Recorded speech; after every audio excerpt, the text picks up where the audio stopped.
Ladies and gentlemen, the next 4 to 5 years for your Texas Aggie football team hinges on the next 2 weeks. Let me break it down for you.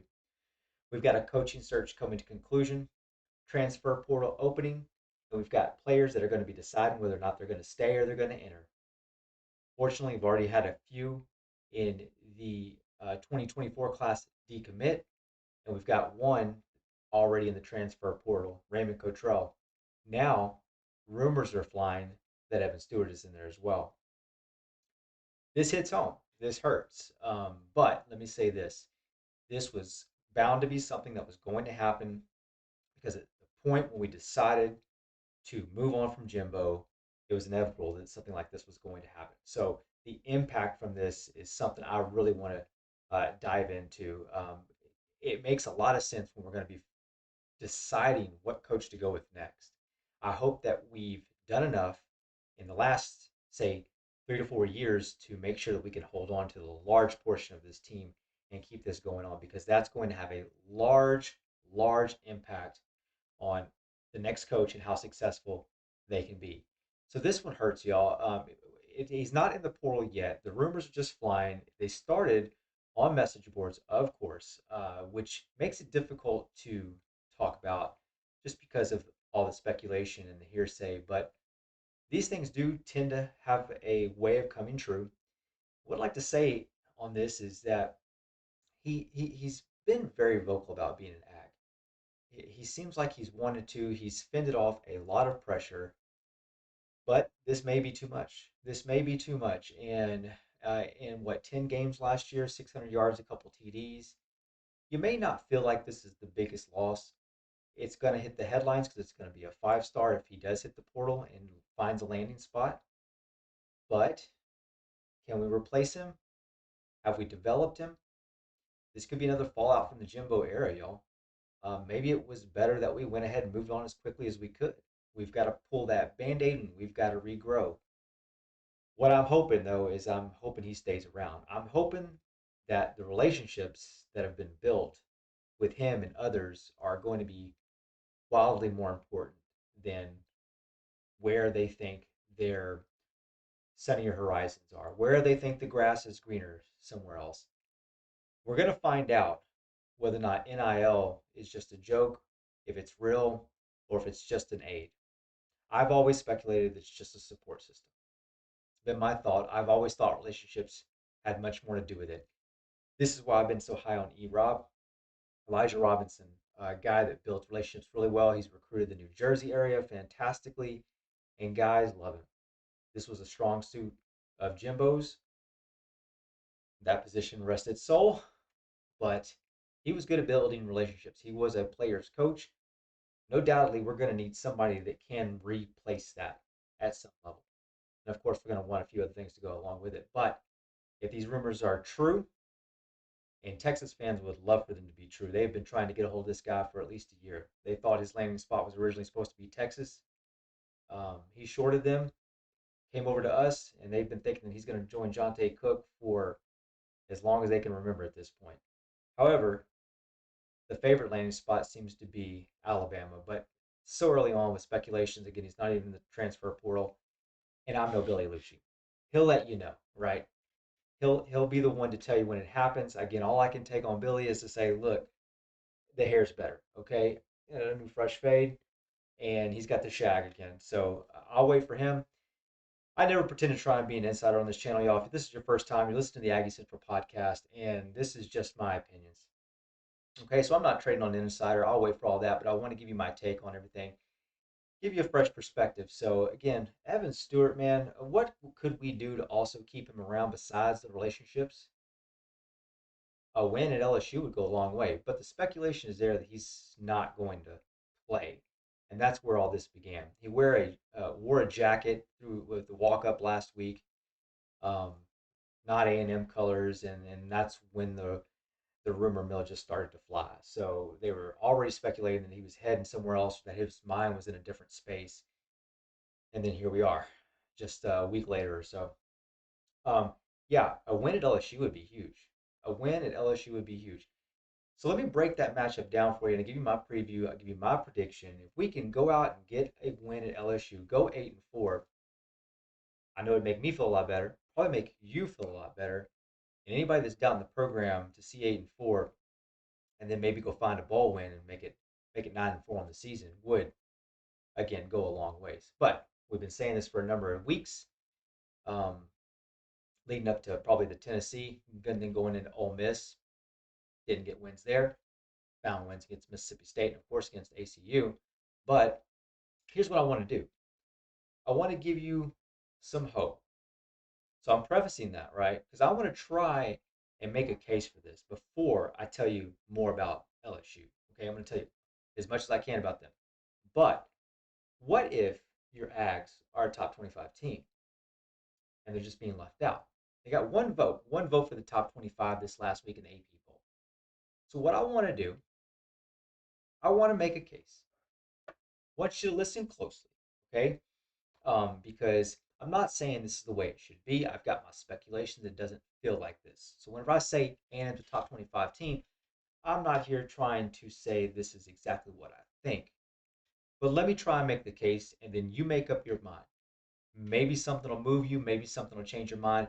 And if this team truly is a top 25 team, maybe going out to get a win against LSU is a lot more feasible. Okay? So, did you just see a bubble pop up on the screen? What was that? Am I the only one that saw that? If you saw that, can you put that in the comments? That's crazy. I didn't do that. There must be a ghost. I don't know. Just do it again.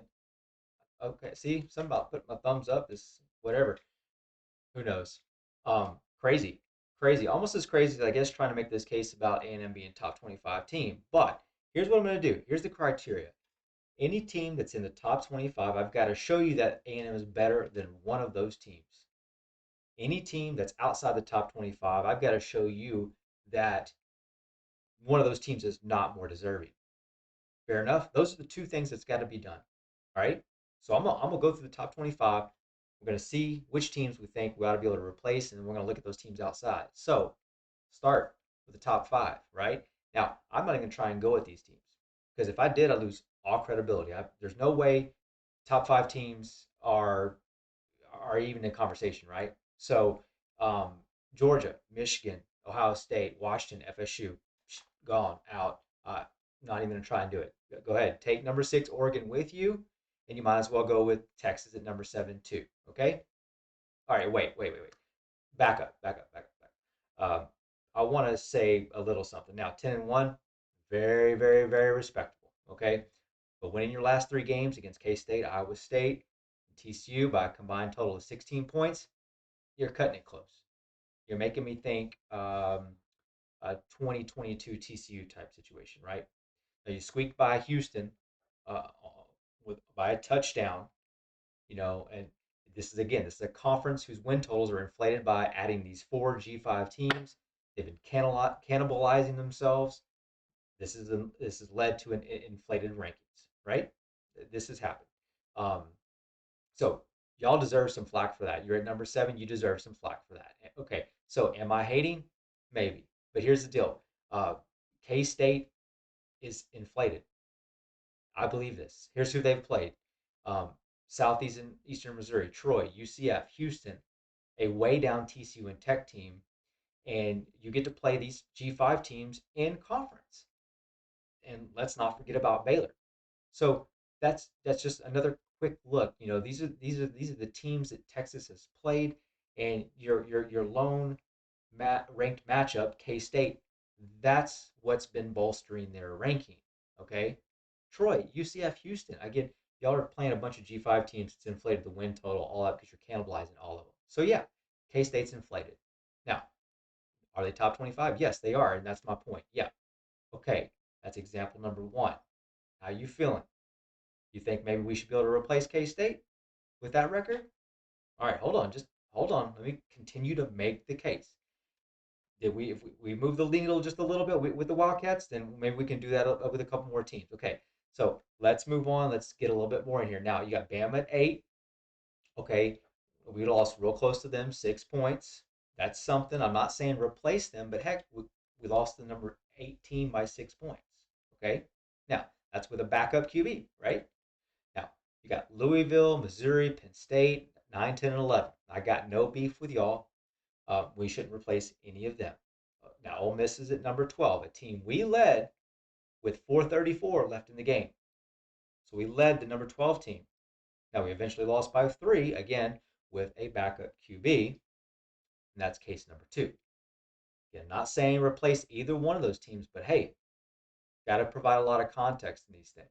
Now, we sure played some uh, real good teams to an inch of their life. But again, I'm not saying we replace those, but it's good context. Now, OU at number 13.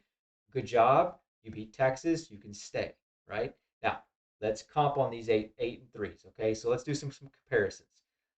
Like the Tigers that are coming up for your Axe this weekend. They're at number 14, y'all. 14 at 8 and 3. Now remember, your Aggies are just 7 and 4. I mean, we're talking about one game difference. Now maybe that's all it takes. Maybe your Aggies are just one game away. Maybe that's a fairer way to put it. Okay, but I'm going to continue making this case. Okay, so um, LSU had a two-tutty loss to Bama, 6 to Ole Miss, and they beat Mississippi State 41-10. Remember, your Ags did that 51-10. So, two touchdown loss to Bama. We had 6 points to Ole Miss. We had 3, and we scored more on Mississippi State. Okay, that's who we're playing this weekend. So that's some food for thought there. But let's go on. All right, had a 3-point win to Archie. Okay, and we put that one away pretty good.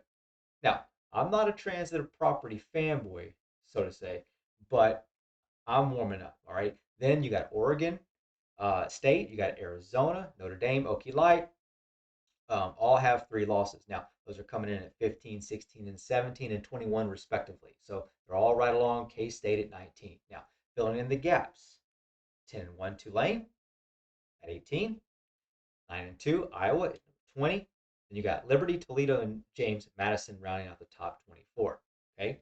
Now we might have to camp out on those 3 real quick, but let's finish the top 25. So who does that leave? Leaves a 7-4, same record as your Aggies, Tennessee. So maybe that's case number 3, or maybe the non P5 teams at 21, 2, and 3 are the same. So we'll probably do all of them here at the same time. Now, Tennessee is a team we lost to by 7. All right, well, they're top 25. We lost to them. Hard to say we should replace them. But we'll say this.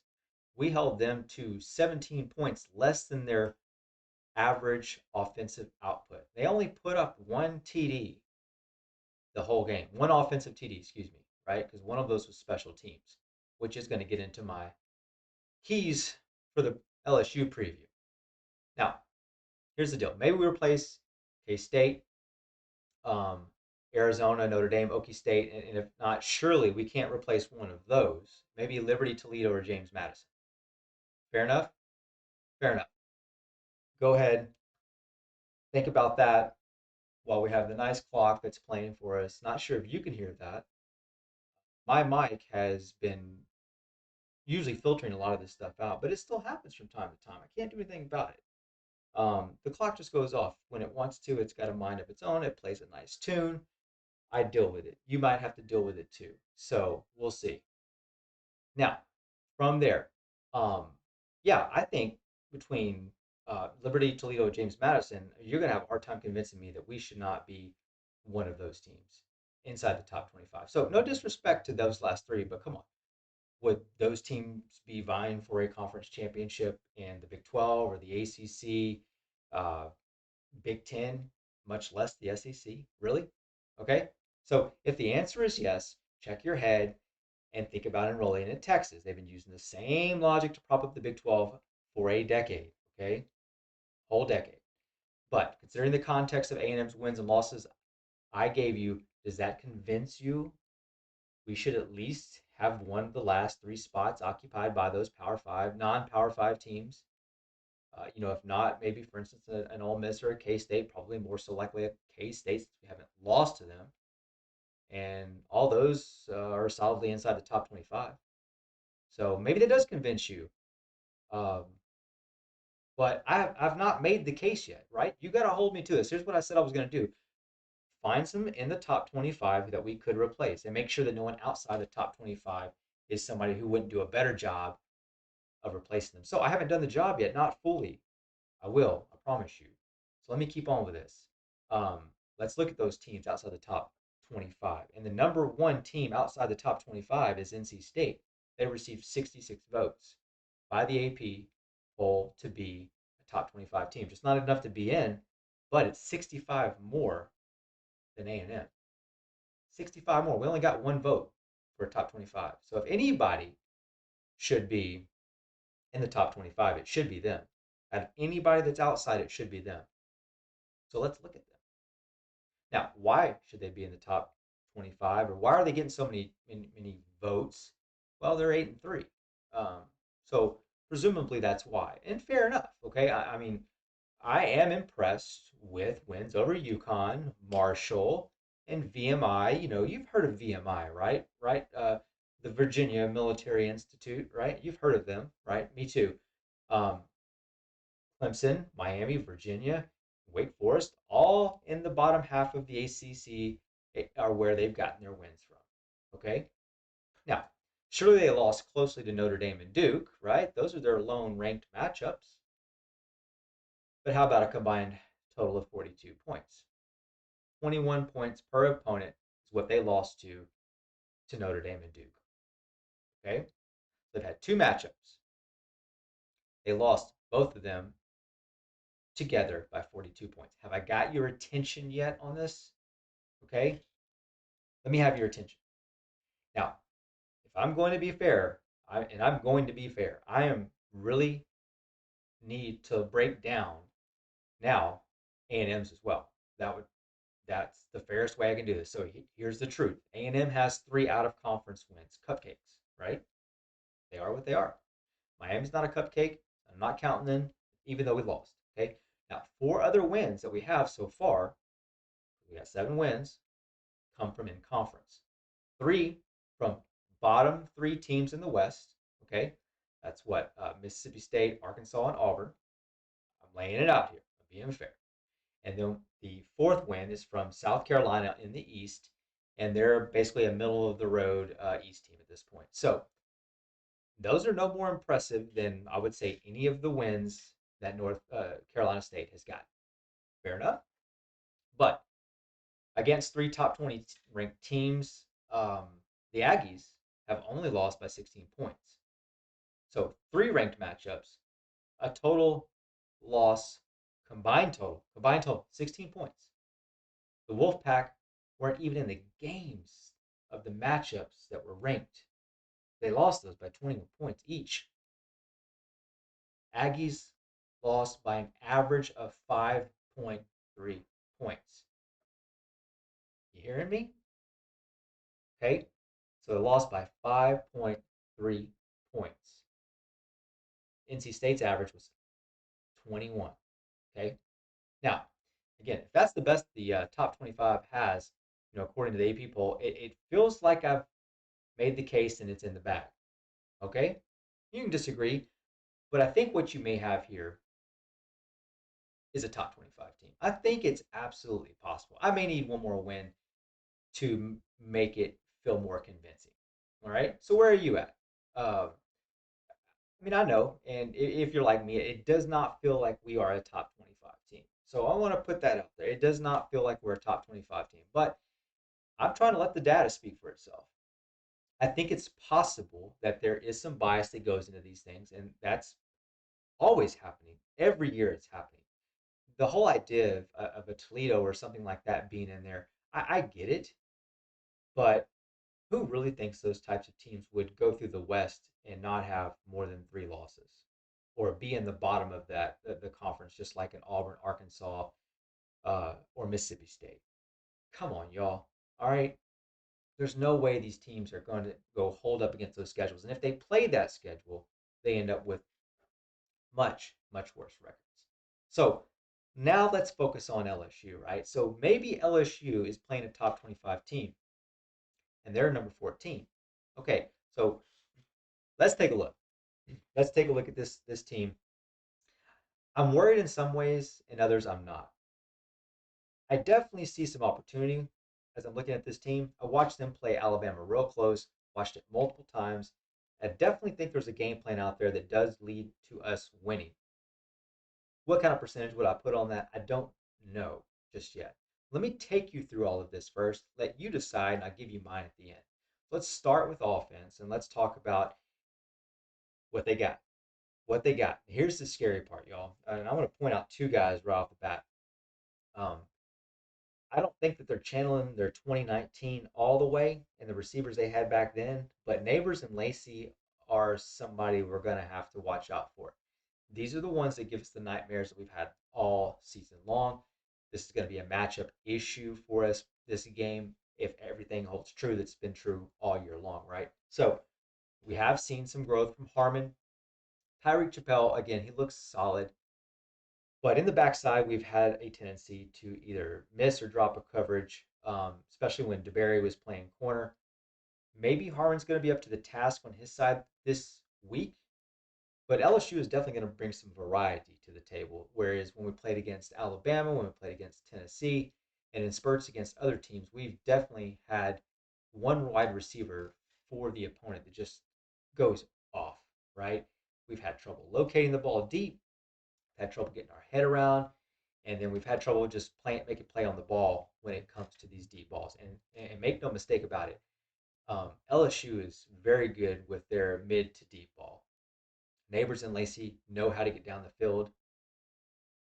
They tore up Alabama quite well, and we're talking about really good quality defense, one that probably rivals us, maybe even just a little bit better because they're probably a little bit more sound in the secondary than we are, although we might have a better front seven. Okay. Couple things to add into the mix with this real quick because the way this matchup is going to go, the backside again, um, I'm as cautious as I have been with any other matchup so far with the cornerback situation. Um, Edrin Cooper, if you haven't heard, lost his girlfriend this last week, so I'm not sure what that means for his outlook for Saturday. Tarian York would obviously probably take that role with him and Russell, and then probably see a little bit more Kerr and some other things trying to fill in some of these spots. Thankfully, we've got Bryce Anderson back though, so that would be a needed fill in if Edrin can't go for some reason. Um, but with the thought of our secondary going up against Neighbors and Lacey, and then the possibility of us having a bit more, a bit weakened front seven without Edrin, who's just leading. I think he's leading us in tackles all the way, and just basically the life of this defensive team, if you ask me, then I get a little bit more worried. So he's going to probably relied upon to spy Jaden Daniels, Heisman candidate Jaden Daniels, putting up some Johnny style numbers at this point. He's got about 1,000 yards rushing. He's got about 3,200 yards passing. And he's really putting up some numbers, y'all. Yeah, he really is. So he worries me on a number of fronts. Okay, let me get to the physical aspects first. He's quick. He's very much running wise, physicality wise, like a Milrow. We did well against Milrow. Okay, we he didn't hurt us terribly bad. He did with his arm, of course, but I would put that more on the receiver than him. That's not necessarily true here because Jay Daniels is quite an accurate passer. He's going to have the ability to get outside the pocket, and that is definitely where he has the ability to tear us up. So if he busts, a 3, 2, 3, 4, 20, 25 yard runs, we're already looking at like 100 yards on the ground, and that could come just from him, which in large part is where the strength of this team is. They are I think, sixth best rushing attack in the nation. And large part of that goes to Jay Daniels because he's so good with his feet. Teams have tried to rush him, they've tried to get pressure on him. When that does not get home and he gets outside, it is lights out over. It is no good. It absolutely throws fits, especially for those teams that are running cushion and not playing up on the line and, um, just you have some sort of void in the flat going on, he's just going to tear you up. That is bottom line. Their offensive line is not incredible, but with him back there and his accuracy passing, his ability to get outside the pocket, he can really make you pay. Um, he's a he's a top two passer, y'all. He's a top 25 runner. So his stats cannot be underestimated this time. Now, Johnny at the time, for comparison, was somewhere in the neighborhood of like top 20 at the time, just to give you some idea about what he was going up with. He had slightly better numbers than Jaden at this time, but he was ranked a little bit worse overall in the two categories. So Jaden's, I think, much higher in rushing than he is in passing, comparatively speaking. But again, it's a little bit of the test of the times about what's going on. So um, the guy can just move, y'all. He can move. I mean, the guy's got more moves than a military family. He, you've got to watch out. I expect Edrin to be the spy. York would be a nice stand-in if Edrin can't go. He's smart. He's savvy. He's not as quick. He's a pretty sure tackler. And Jaden's very shifty. So we're definitely going to want to use a spy. And we got to keep him in contained. We can't let him get outside the pocket. He's too dangerous. Okay. Um, More than that, though, and I've got to say another piece about this. LSU uses quite a bit of pre-snap motion. You can see it with when they played Alabama. You could see the linebackers' heads moving. They're watching for the jet sweep, and they run a lot of variation off of this. But with this, he he's very good at diagnosing the pressure, in my opinion.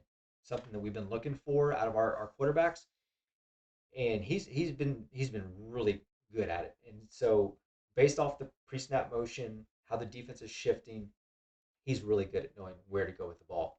And they're with all those little wrinkles in there. This is how they're been able to get um, time for him to throw and get that ball down the field. Again, they they are susceptible to some sacks. They don't have a lot of tackles for loss. However, large part of that is because they will give up a sack, but they're so good at running the ball and he's so good at getting out that the tackles for loss do not stack up. So we can probably expect that to not be as strong as it has been in other games. And something we've relied upon. We can't fully rely on that this game. Okay, so that's their offense. Let's flip over to the other side. Let's talk about the pass rush. This is where the opportunity happens, y'all. They don't have a great pass rush. Harold Perkins is not lighting the world on fire this year, as we probably knew last year when a chain put him on his backside, right? So it's going to be our front seven versus their offensive line. Um, excuse me, their pass rush versus our offensive line. Now, they play a lot of cushion. It's not a great pass rush. But here's what I want to say about this. I'm worried. I'm worried on this front just because, whereas there seems to be a lot of opportunity, it seems like they're going to give us a lot of room to pass, throw a quick 5 yards. They'll try and make the break. They'll try and break it up. They want to keep a lot of stuff in front of them. They typically play, say, two high safeties, and their corners, 7 yards or so off, sometimes more. And it feels like it's going to give us some room to run, some room to throw. We have just kind of been a book this year, I feel like. I think we've been so easy to read. And if they've watched any game, they know, they should know, I'm sure they do, how to exploit us. So bringing pressure off the corners, uh, off the edges, stunting a bit, but mostly just varying where the pressure is coming from, has given our line and particularly running back just fits. Okay. Jaden, excuse me, not Jaden, but Amari Daniels last game. We're playing ACU, and ACU is an interesting piece, y'all. So let me just do it in a little quick an aside because it looked like ACU is having a lot more success than some other teams we might have thought were doing. Now we were keeping it pretty vanilla, but ACU is playing press almost all day, so they were selling out on stopping the run, which is one of the reasons why they were able to be so effective. And it put a lot of resources up front. Um, LSU doesn't do that. But I'm more so interested in the question of, are they going to change their game plan to suit what we don't do well, right? We've not been good at the corner blitz. We've not been good at holding guys off the edge. They've pulled us outside and they've had somebody go inside, which is exactly what happened to Amari. And I think it was Dewberry that was playing right guard for Layton at this point. And then you got Foster in the center. Guy rushes inside left, pulls center right. Amari gets kind of caught behind them and or engaged in now blocking the defensive tackle, and then the linebacker shoots past him up the middle. Um, these are the struggles that we've had. But you would think maybe we're not going to have as much to go against this time because the way LSU plays their defense. They're not as aggressive. They just don't quite have the same aggressive mentality, but maybe they'll flip that. And that's what I'm worried about. But if they don't, it's going to provide us a lot of opportunity, lot of opportunity for Moose to take those down the middle shots. With all the cushion, we get those 5 yards quick screens. Something you didn't think we had in the playbook, I guess, still even just a few games ago. Now we're starting to work in, but if we're going to work it in even more, it would be this game, right? So we were looking for that tunnel screen last week again against ACU because we saw it against Mississippi State. Then we ran it, and then it didn't work.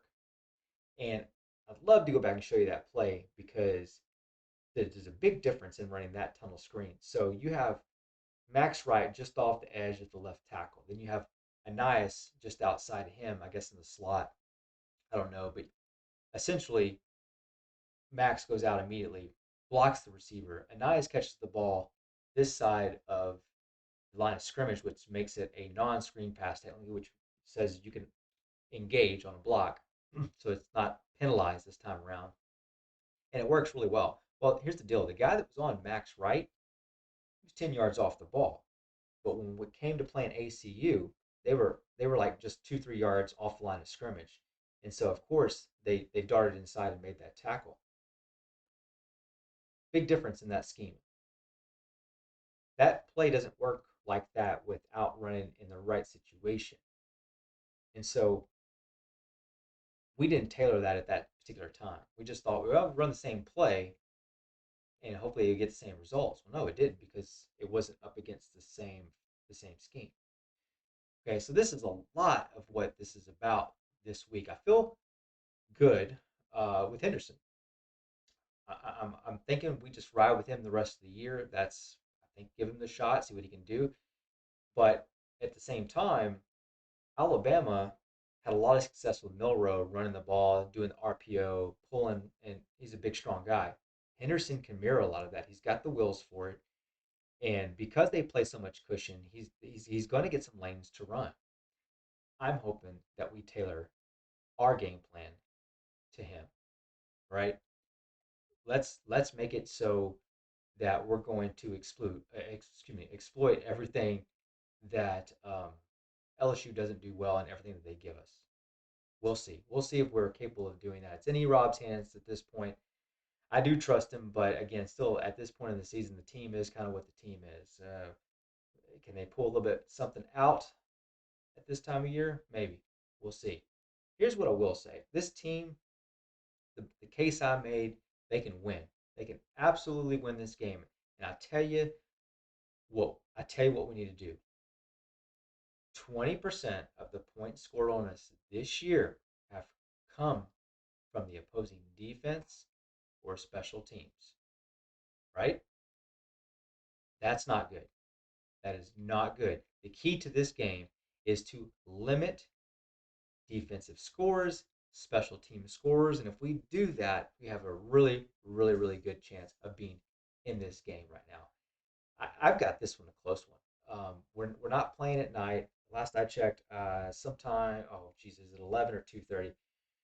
I have to go back and look. It's probably somewhere right around there, but I think that we're looking at somewhere in the neighborhood of 33 to 30. 33 to 30. I think we're going to be able to score some points on this defense. I think we're definitely going to be giving up a few, but I'm going to give us the win on this one, y'all. I've got us 33 to 30. I think we're going to go out. We're going to get a big team win. We're going to send some guys out. We're going to make some statements. We're going to say, hey, this is not This is not who everybody thought this team was going to be. It's not just going to fold. It's not just here for the vultures to surround. A&M beats LSU 33-30. Let's put that down. Let's see what happens. We'll come back. We'll analyze the game, and we'll do it again next week, y'all. So, all right, that's what I got for you today. Thanks again.